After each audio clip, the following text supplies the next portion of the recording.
The rescue of Deon Dreyer. In January 2005, Dave Shaw was determined to retrieve Deon Dreyer's body. Dreyer had been dead for 10 years, lost 270 meters (885 feet) into Bushman's Hole in South Africa, but Dave was going to bring his bones back to his family. He found Deon's body without a problem and hooked a line to it so he could bring it up safely. When he tried to cover the body with a body bag, though, the head snapped free. The body started to float away, and catching it turned into a vicious struggle. Dave's breath sped up. Soon, he was breathing faster than his rebreather could handle. The carbon dioxide it was supposed to filter out was coming back into his lungs, making him confused.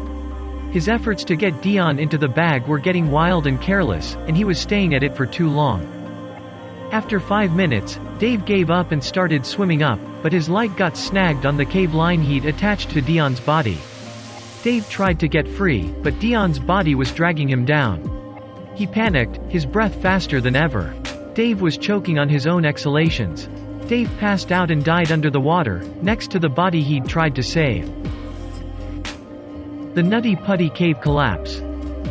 Ryan Shurtz had been trying to save Jon Jones for 19 hours already that fateful day in 2010.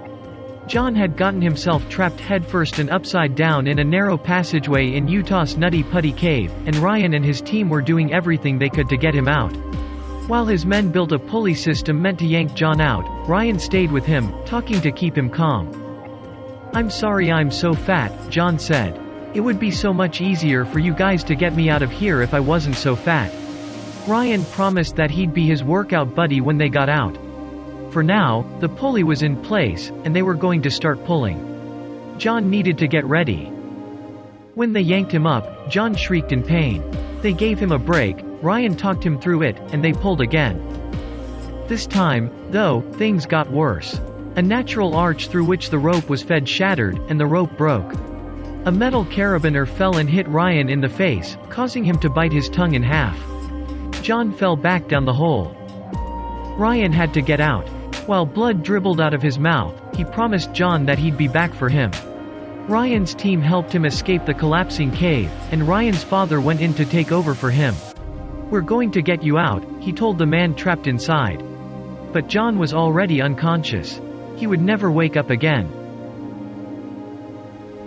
Floyd Collins and Crystal Cave. Kentuckian Floyd Collins found Crystal Cave in 1917, and he was determined to explore every inch of it. For 8 years, he squeezed through its passageways, until the day he got trapped. His lantern had started to flicker, and Collins was trying to get out before he lost light. He was climbing his way up a tight passageway when he knocked a 12-kilogram, 27-pound rock loose. It came crashing down onto his ankle, pinning him in place. For the next 17 days, rescue teams tried to save him, but nothing they tried worked.